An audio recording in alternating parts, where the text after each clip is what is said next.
Legalize it, yeah, yeah. Don't criticize it. Legalize it, yeah, yeah. I will advertise. Ühesõnaga, ma siis üritan natuke rääkida, mis asi see endokannabinoidsüsteem on ja siis ma töötan siis TTÜ molekulaardiagnostika vabade grupis ja siis konkreetsemalt uurin sellist haigust nagu hulgiskleroos. See on siis seesama haigus, mis ka Markusel on, millest oli see esimene video. Ja kirjutasin antud tööst ka siis bakalaureuseõppe ja antud siis nii-öelda haiguse loomamudelist ja selle uurimisest ja siis kuidas kannabinoidid võivad seda siis haigust leevendada ka siis bakalaureuse.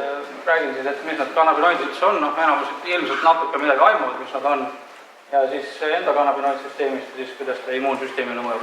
Et see ettekanne on tehtud eilse seminaride jaoks arstidele, et siis siin on läheb päris tiibiks molekulaarbioloogiks, et siis ma skipin need kiiremini. Üldiselt siis kannabinoidid on siis C21 terpenofenoolsed siis ühendid, mis siis esimesena avastati siis kanepitaimel. Tegelikult on ka mõni teine taim, mis väikestes kogustes kannabinoide toodab, aga neist väga kuulnud ei ole. Kõik kannabinoidretseptorid ja ligandid, ehk siis kõik molekulid, mis siis kuidagi moodi interakteeruvad siis kannabinoidretseptorid. Me kõik oleme kuulnud ilmselt fütokannabinoididest, THC-st, CBD-st, mis THC on siis tetra-9 tetrahüdrokannabinool, mis on seal paremal pool ja CBD on siis cannabidiol, mis on teine peamine fütokannabinoid, mis on mitte psühhoaktiivne, mis ei tekita seda stone momenti, tasub kindlasti ära mainida, see on üks suuremaid müüte. Ja endokannabinoididest on siis 2 arachidonolglütserool, 2 AG ja siis anandamiid on siis peamised ja anandamiidi molekulaarne struktuur on siis ka seal kõrval toodud. Ja siis kolmas laiem grupp on siis need sünteetilised kannabinoidid, nagu ma enne ütlesin, et need on põhimõtteliselt laboritööriistad, mis on siis spetsiifiliselt sünteesitud, et siis spetsiifiliselt uurida selle endokannabinoidsüsteemi siis kindlaid komponente või osi või signaaliradu või ja nii edasi. Siin on siis üks pilt siis kõigi lemmiktaimest ilmselt. Ja siin tasub just eriti tähelepanu juhtida siis kogu sellele valgelt kaetud osadele vaibunäärmed, inglise keeles trichomes ja põhimõtteliselt selle mummukese sees on kõik need head asjad, mida me taga ajame.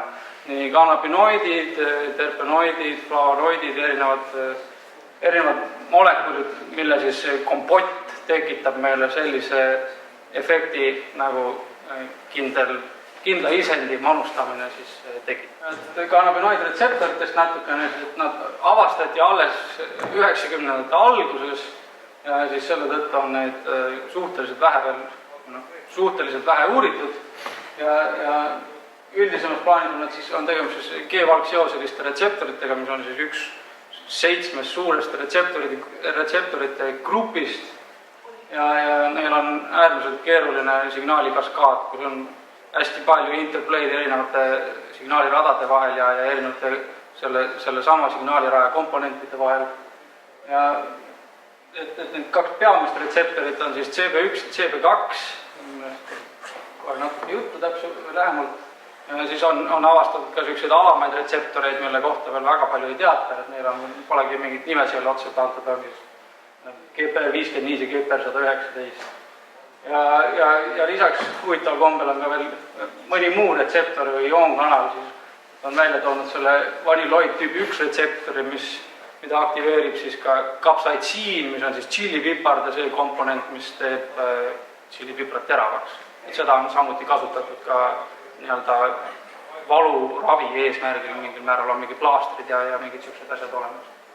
Ja mida nad üldse teevad, see, et nad moduleerivad väga paljusi süsteemseid protsesse ja ka rakulisi protsesse, et mul on siin välja toodud siis signaali ülekanne, siis neuronite areng, plastilisus, energiametabolism, ilmselt kõige tuntum efekt ongi see, et peale manustamist järsult söögiisu tõuseb, siis mitmed põletikulised protsessid üleüldiselt immuunsüsteemi mõjutab küllalt palju, aga endokriinsüsteemi ja siin on veel teisi, need on lihtsalt mõned, mis ma olen nagu välja toonud, mis on võib-olla minu meelest siis nii-öelda olulisemad. Ja rakulisel tasemel siis adhesiooni, siis rakkude kinnitumist, apoptoosi, rakkude programmeeritud rakkusurma, et siis kui sul mingid rakk tuvastab, et tal on midagi viga, mingid DNA kahjustused, midagi niisugust, siis ta reeglina kukub ise oma mõõga otsa nii-öelda.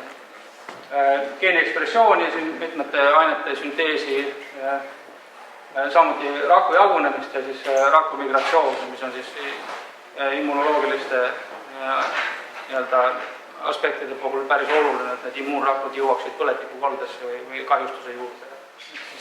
CB1 retseptor on siis peamiselt kesknärvisüsteemis, kus juures ta on kõige arvukam G-valgsiooseline retseptor üleüldse ajus.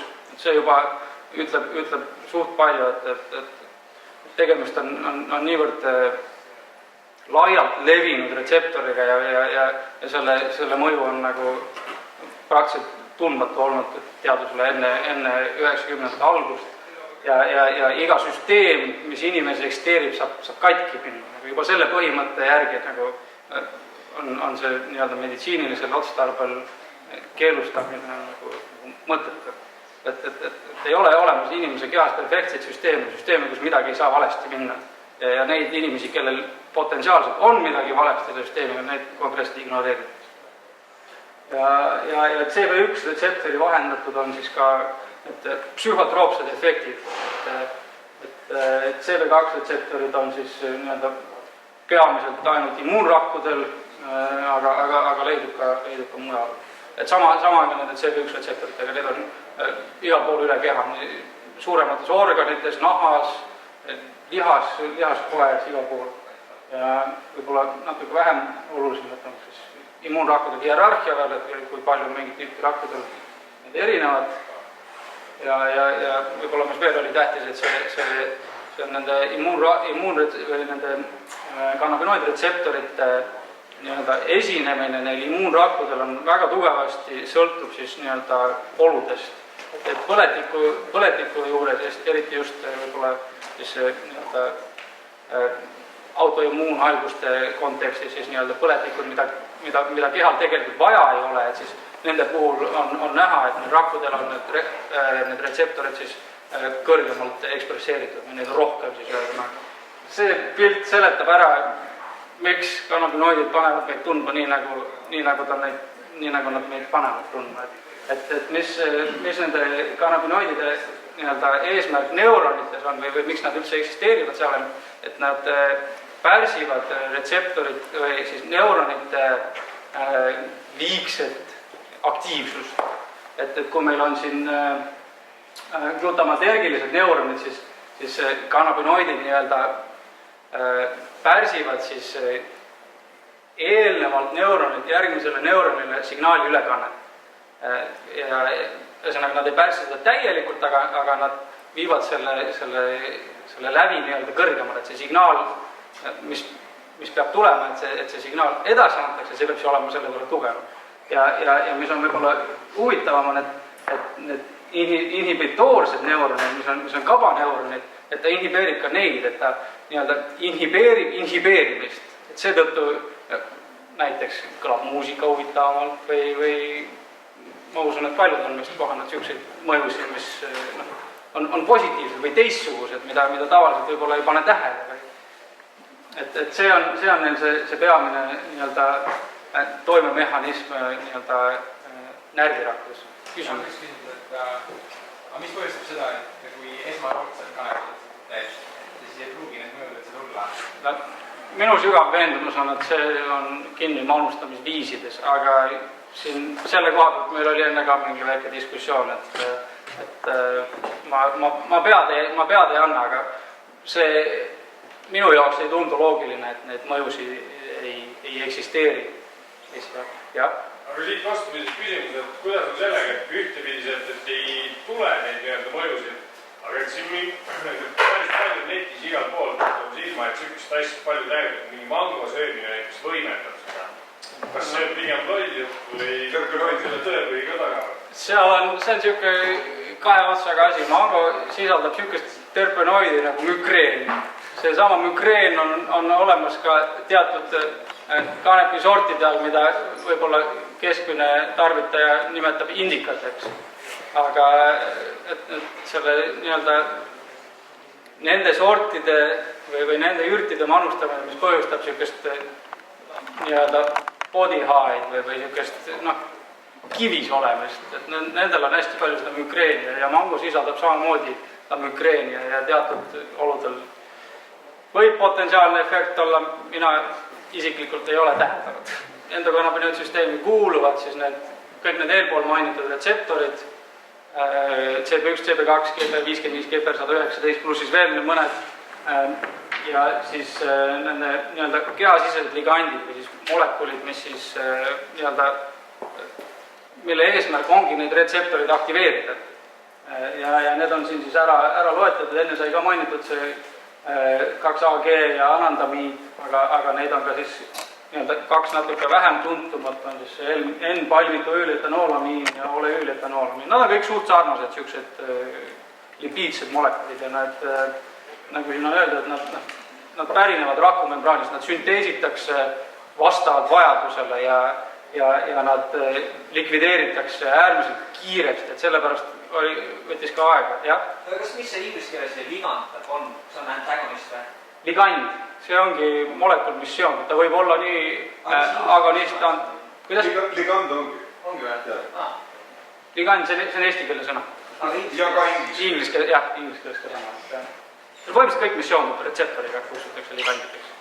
Ja nende endokannabinoidide puhul ongi see, et nende mõju on väga lokaalne ja lühiajaline, sest nad lagundatakse äärmiselt kiiresti ära, et on spetsiifilised ensüümid, mille konkreetne eesmärk ongi neid siis nii-öelda lagundada, et nende aktiivsus ei oleks liiga kõrge. Ja kui toimub siis fütokannabinoidide manustamine, siis esiteks on see, et see efekt ei ole lokaalne, see jõuab läbi vereringi siis üle kogu keha ja need ensüümid, need THC, need ei lagunda. THC ta laguneb natuke ise ja seal on mingid teised protsessid mängus, et see on tunduvalt nagu aeglasem ja sellepärast meil see hea tuju kestabki seal tund kuni 2, kuni oleneb manustamismeetodist. Ja siin ma olen välja toonud, et nad on, nagu näha, nad on kõik võrdlemisi sarnase molekulaarse struktuuriga, et istuvad siis retseptorile vastavalt siis.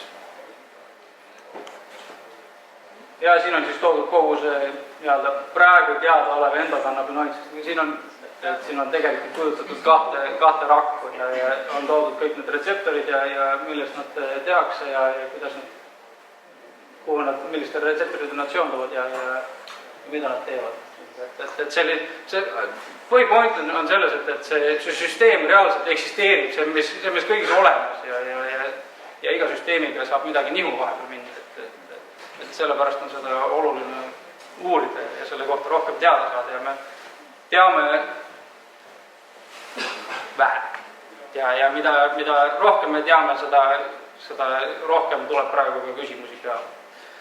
Et mida, jah, see on ilmselt iga asjaga, mida rohkem sa millestki tead, siis seda keerulisemaks need küsimused lähevad. Kuna ma ise siis töötan immuunsüsteemi kallal enamasti, siis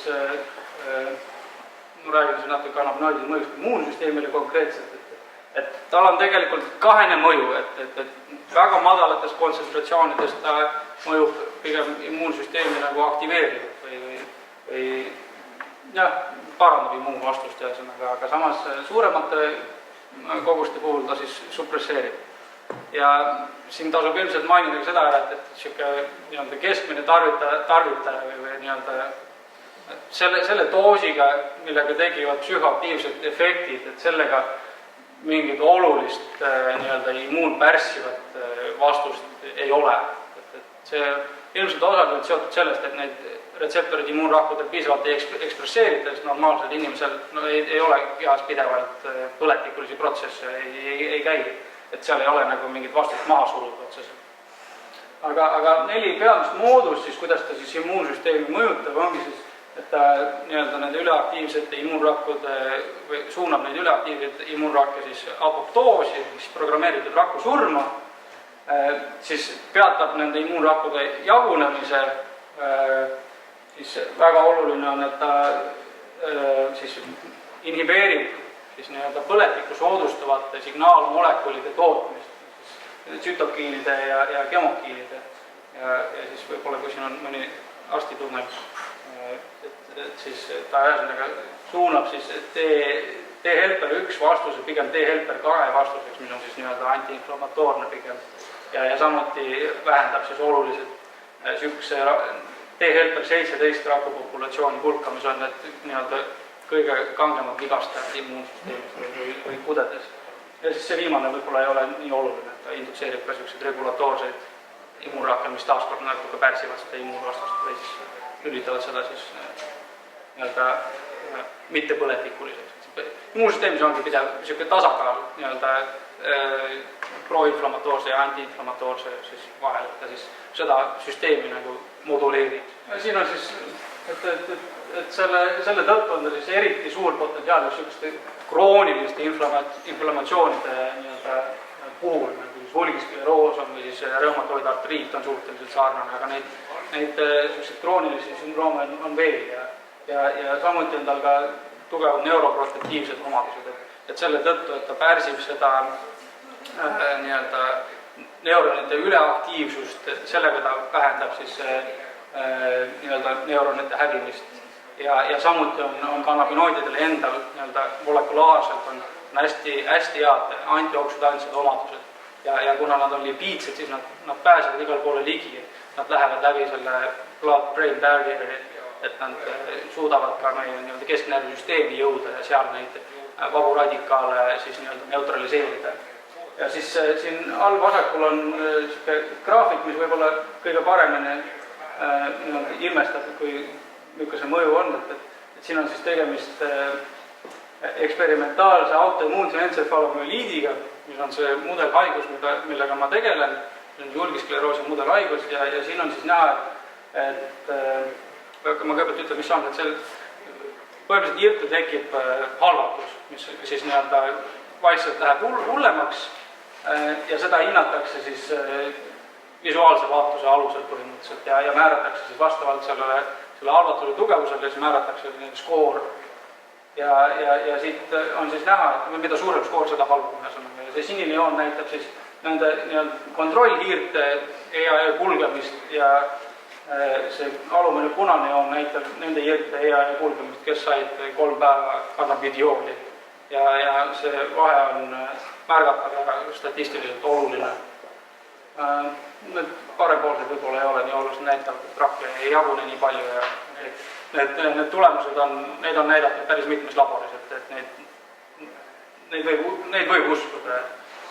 Ja siin siis on nii-öelda meie labori esialgsed tulemused, et me ei kasutanud kannabidiooli, me kasutasime THC-d ja samas siis hiire mudelis on näha siis, et see ülemine roheline joon on siis need isased hiired, kes ei saanud THC-d ja alumised hiired on siis või kõik ma usun, et see oli oranž, see oli isana, siit ei saa midagi aru. Ühesõnaga see oranž joon on siis need hiired, kes said THC-d. Et need on veel esialgsed andmed ja me pole veel jõudnud väga palju sellega tegeleda, et me oleme ainult aasta aega neid kannabinoide uurinud. Et võime kinnitada siis nii-öelda väga põgusalt ja võib-olla mitte nii kindlalt veel, et jah, et neil vähemalt on mingi efekt. Ja siis võib selle viimase slaidi ka ära panna, et põhimõtteliselt, mis see enda kannabinoidsüsteem teeb, et ta moduleerib tegelikult väga paljusid erinevaid protsesse, aga ta mõju üldiselt on niisugune lühiajaline, lokaalne ja seda igapäevaselt võib-olla mujal ei tunne kui peale väga tugevat trenni, kui kutsutakse nii-öelda runners high'ks, et seal on ka enda kannabinoidsüsteem mängus, et tegelikult isegi mitte kannekad rukkijad potentsiaalselt võivad nii-öelda eeldada niisugused mõjud võivad olla. Et kui tegelikult, kui see järgi mõtled, siis tegelikult peale jooksmist on küll niisugune Kas sa oskad öelda, kas seal on ainult anandamiid selle jooksjakaifi juures või on ka 2A-g?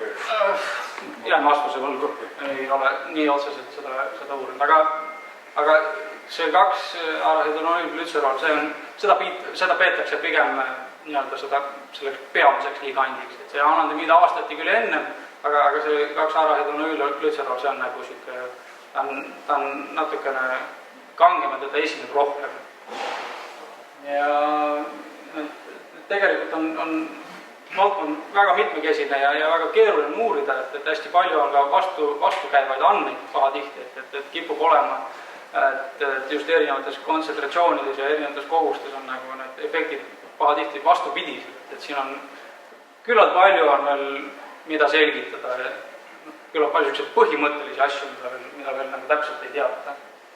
Ja muidugi nagu me teame, globaalsest keeluseadusest on siis kannabinoidide uurimine väga rakendatud, et USA-st, mis on nagu peamine teaduse tootja, sealt ei tule praktiliselt midagi kannabinoidide kohta. Või nüüd juba vaikselt hakkab midagi tulema, aga üldiselt oli seal ikka väga karmi keti otsas need teadlased seal. Ja et küllalt lai mõju organismile, et sellest siis tuleb nagu tohutu potentsiaal, aga samas ka mingid riskid kaasnevad iga raviga, et ei ole ka kannabinoidravi siin mingi silver bullet ja ravib kõik, ei ravi ära kõiki vähke ja ühesõnaga, et võtke asju, suhtuge asjasse kaine mõistusega, et kui keegi tuleb sul pakkuma siin mingeid üleloomulikke võimeid, siis kutsuge korrale. Et ei maksa, et sellest ei ole midagi kasu, kui me jahume siin, et on mingi imeravim ja teeb kõike head. Seda ei ole vaja. Ja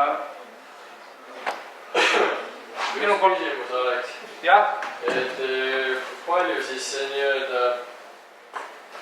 palju tarbida võib ilma, et asi ei muutuks ebatervislikuks? Kus see piir läheb?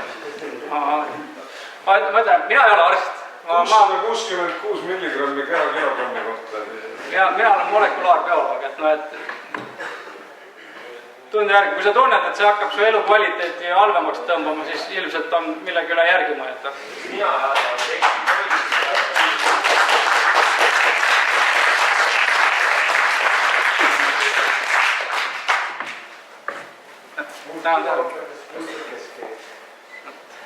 kui on veel küsimusi, siis võib tulistada. Et nagu ma olen aru saanud, siis tegelikult kannabinoidid, kui meil on mingisugune kas vähk või siis mingid muud kasvajad, siis see probleem on seal see, et need rakud ei sure. Ja siis kannabinoidid on need, mis põhimõtteliselt ütlevad, et koputavad, et tapa ennast ära ja ühtlasi vähendavad ka verevoolu sinna. Et kas me võiksime jõuda üks hetk sinnamaani, et me saamegi ära tõestada, et kui sa oled ka tavainimene, et kui ei ole mingisugust rasket haigust, et sa nagu tõestad seda teaduslikult ära, et preventatiivselt, see on see kogus, mida ma tunnen, et ma teen selleks, et tagada, et need hoiavad potentsiaalselt vähi ja muu kasvaja tekked tekkimata. Ma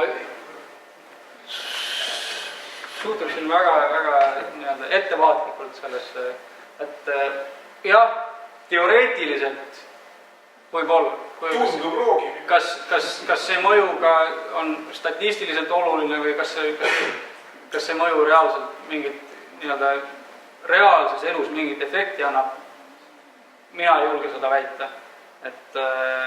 Ja selle kohta puuduvad ka andmed, aga samas taaskord teoorias on ta loogiline ja ta ei ole võimatu. Ta ei ole võimatu. Aga selle ettekäändega kuskile arsti juurde minna, et ma teen siin preventatiivset vähiravi, et see ilmselt ei ole mõistlik, isegi kui ta oleks tõsi.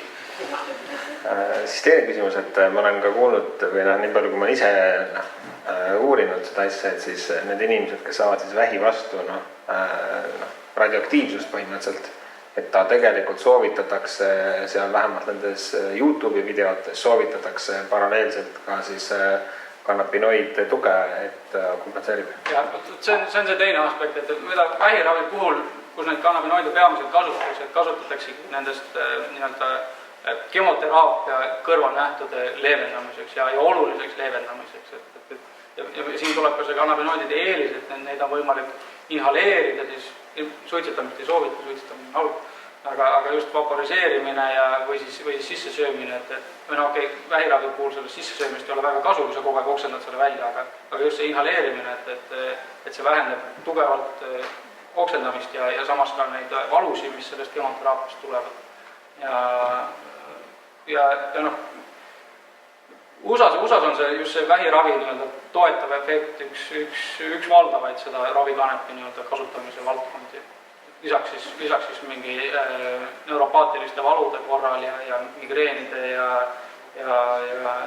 ulgiskleroosist tingitud lihasjäikuste ja see nimekiri neist asjadest, mida ta vähemalt sümptomaatiliselt parandab või abistab, on küllalt pikk. Ja kolmas siis, et nagu ma olen aru saanud, ka siis Parkinsoni ja Alzheimeri puhul on tehtud mingid uuringud, mis näitavad ja soovitaksid, et mis seal see füsioloogiline efekt on? No seal on ilmselt tuleneb see sellest, et ta pärsib seda neuronide üleaktiivsust, et mõlema haiguse puhul on siis toimub siis ajus närvirakkude surm, aga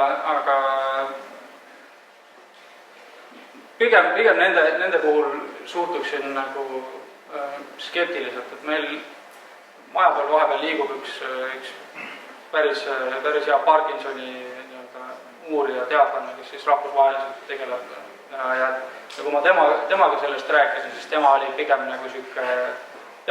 pigem skeptiline, et kas see võib aidata, aga kindlasti ta kindlasti aitab ta vähendada just nende vabade radikaalide teket, mis seal siis neuronide hävingu käigus siis tekivad seal.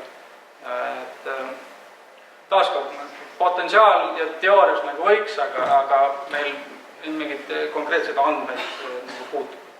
Ja ma tahan veel kord rõhutada, et ma ei ole arst, ma olen molekulaarbioloog, minu tervisenõuded ei maksa küsida. Kommenteerin lihtsalt, et olen kuulnud lähedalt, et üks siis Parkinsoni põdev persoon vanemas eas juba proovis, tal ei olnud ka muud võimalust ja siis sai vist ütlesid üle 8 kuu esimest korda sai sügavalt välja magada ja et oluline efekt oli nagu. Ja, et siin on jälle see, et ta on nagu pigem niisugune nagu kaasa aidata, et ma kohe kindlalt julgen väita, et ta ei ravi Parkinsonismi, aga ta võib aidata nende sümptomite. Kuna Parkinsoni puhul on ka samamoodi tahtmatud lihasliigutused ja et neid asju ta aitab leevendada, et selles mõttes, et paljud asjad puhul ta ongi just niisugune nagu pakub väga olulist just sümptomaatilist parandust. Kui ma ei eksi, siis suuremas osas jurisdiktsioonidest, kus ravikanep on lubatud mingil moel, on see nimekiri haigustest, mida siis tohib sellega ravida. Ja Parkinsonism on nende haiguste hulgas. Näiteks Tšehhis, et lihtsalt struktuurid lubavad Parkinsonismi ravida kanepiga siin-seal. Oligi kõik, mis ma ütlevad. Ta siis võib-olla pigem leevendab ja aitab sümptomaatilise ravi. Jah, ta teeb enesetunnet paremaks ja ta aitab magada ja lõppude lõpuks need on elukvaliteedi küsimused, et need ei ole ebaolulised asjad, et need on minu arvates väga... See aitab sul inimväärikat või käituda. Jah, nagu Markus rääkis, et tema ulgiskleroosi puhul, et see tema peamine parandus, mis ta sellest saab, ongi see, et ta saab öösel normaalselt magada ja juba see annab nii palju juurde. Aga mul ongi selline küsimus, et eelmisel slaidil oli mainitud uurimise allasurumist on võimaldab see keelupoliitika meil või mitte siis rahastata uurimisi, et kas on niimoodi, et on raskem saada uurida asju ja kas ma olen kuulnud seda, et on kahtlaselt uuringuid niimoodi, et sellist uuringut, et sa saad selle THC endale kätte ja sa saad seda, ma ei tea, põletada ja vaadata, kas sa põled mingi temperatuuril, mida iganes, et see on nagu lubatud, aga see, et seda inimestele annad seda, et see siis on nagu väga raske, et kas see on tõsi? No inimkatsetega on üldiselt niimoodi, inimkatseid on väga keeruline korraldada ja need on tohutult kallid ja nende jaoks on tohutult palju bürokraatiat läbi vaja viia. et noh, absoluutselt kindlasti, kui sa tahad midagi narkootiliste ainetega inimkatseid teha, siis see on väga oluliselt raskendatud. Aga kui me räägime siis nii-öelda loomkatsetest ja võib-olla meie kogemusest, siis meil läks üllatavalt libedalt. Minu teada me oleme ainus laborugrupp, kes nagu reaalselt mingeid loomkatseid teeb kannabinoididega ja meie saime nii-öelda paberimajanduse algusest, kuni meile laborisse pakikesega THC jõudis, võttis meil 2 kuud ainult aega. Hurraa Eesti riigile! Meil on nagu normaalne. Aga kus see THC tuli? Mis? Saksamaalt. Ja Saksamaalt. Aga kas see on mingi iseenda kontroll, et kui keegi pani kuskile mingisugusesse kohta seda THC-d, et kas vaadati pealt, et ei paneks endale tasku ja piipu pärast? Esiteks ilmselt sa väga ei tahaks 99% puhast THC-d, aga Ei, miks mitte? see ei anna seda efekti, mis sa loodad kahjuks või õnneks. Ei, no jaa, aga Teiseks nende ainete kasutamine on ikkagi rangelt reguleeritud, me peame hoidma seda seifis ja et me peame täitma dokumentatsiooni, palju me seda kasutame ja teadus on selles mõttes lihtne, seal on nagunii kõik üles märgitud. Jah, aga praegu on seda ikkagi paremaks näinud sellega, et on võimalik siis asju teha märksa paremini kui mingi paarkümmend aastat tagasi? No ilmselt vaikselt, USA-s vist veel päris hea see olukord ei ole, kuni neil see föderaalne keelu nii-öelda kannabinoidide tarvitamise kehtib. Seal on raskendatud, aga Euroopas juba küllalt palju saadega. No tegemist ikkagi narkootilise psühhotroopse ainega ja see, et ta juba on klassifitseeritud sinna, siis see teeb juba selle asja keerulisemaks. Mida selles National Institute of Drug Abuse selle nii-öelda tegutsemispõhimõtetesse on sisse kirjutatud, et nad ei rahasta selle riikliku rahastuse kaudu selliseid teadustöid, mis üritavad näidata keelustatud uimastite positiivseid omadusi. Et neid ei saa selle riikliku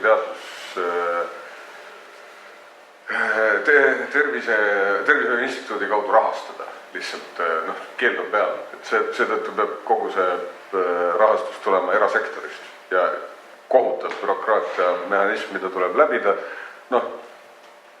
peaks olema kuidagi võimalik, aga sellega on nagu meie 10 aastat kestnud selle ravikanepiga, et on lubatud, aga keegi ei hakka vaebumagi veel seda meeletut oravaratast nagu läbi.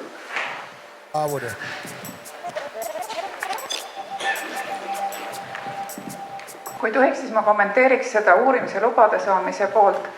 Suures osas on see hirm. Mina ka kartsin, et ma ei saa eetikakomitee luba ayahuasca uurimiseks ja praegu ma sain ja teen sellest oma magistritööd.